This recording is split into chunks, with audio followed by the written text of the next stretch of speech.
partners is the power on your side.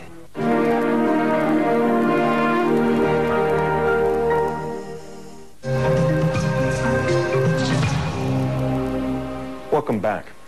You may be surprised to learn that about 2 billion people, that's a third of the planet, have never made a phone call. In development circles, there is much talk about the use of appropriate technology, making sure whatever is put into place to help a community is actually useful to its people. And appropriate technology is especially important in the poorest countries, like Bangladesh. On the streets of Bangladesh, the bicycle rickshaws far outnumber the motor vehicles. Everywhere you look in busy villages like this, there's evidence of how this nation copes with having one of the densest populations in the world. Buses packed so full that it's common to see riders on top. Subsistence farmers working their plots of land with primitive tools. In a place like this, novel approaches to development are more than welcome. Well, the Grameen Bank started off experimenting with giving loans to the poor people. At that time, the idea was that the bank cannot lend money to the poor people because they are not creditworthy. Nearly 25 years ago, Professor Mohammed Yunus created the Grameen Bank. Its goal, to deal with the poverty here, one village at a time. So we tried out in one village back in 1976, and it worked.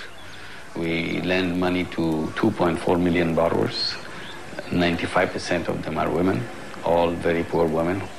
In what's now known worldwide as the Grameen model, the bank lends money, usually less than $200 per loan, to help village entrepreneurs. In the town of Modipur, a division of the bank, called Grameen Communications, has set up an experiment. This village computer and internet project gives people their first hands-on encounter with a computer.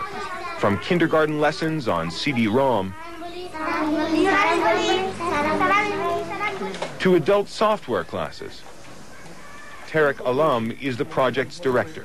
We have many courses. One is a computer fundamental, and also we have a programming course.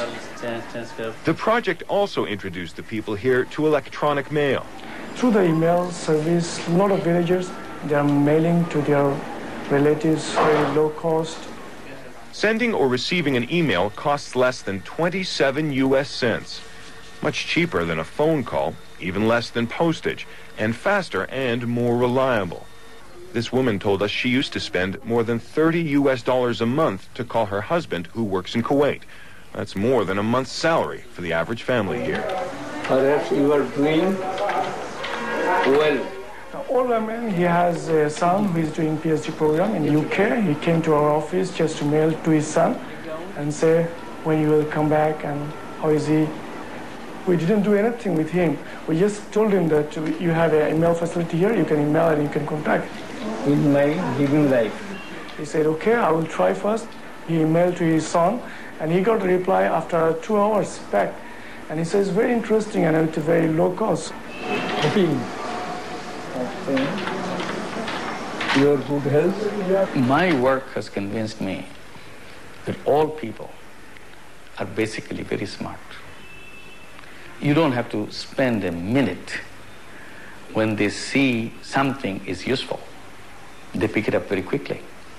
All kinds of superstitions, all kinds of ignorance melt away the moment they see this is something useful. For many in Bangladesh, the dot-com craze of the West seems a world away. But Tariq hopes farmers here will use the internet too. One plan is to put local pineapple growers in direct contact with the wholesalers in Dhaka, the capital city. Right now, farmers must sell their goods to middlemen. টাকা বেশি কে পাচ্ছে ব্যাপারী বেশি টাকা লাভ করে না আপনারা বেশি টাকা লাভ করেন দালাল বেশি দালাল শ্রেণী দালাল করতে পারে বেশি টাকা কত মৌজা কত I show them on the list of the wholesaler information আপনাদের কোনো উপকার আসতে পারে? When they see it, they say, okay, very good, because we have the information, so maybe next time we can directly contact with them. Once you can bring internet, you open up the door of the village to the whole world. So village becomes part of the world. And when the village goes global, says Professor Yunus, there's no more need for the middleman. If you can connect the ultimate consumer with the original producer, you cut off everything. And instead of you, the producer, getting the bare backbone, you get a reasonable return. And consumer is happy, you are happy.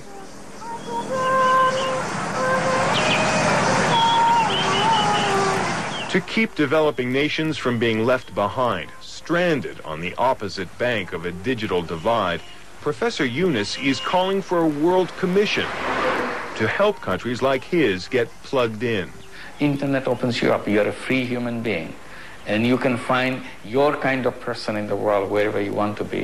And you can build your life the way you want to be, if we can bring the information technology to the full potential for the people.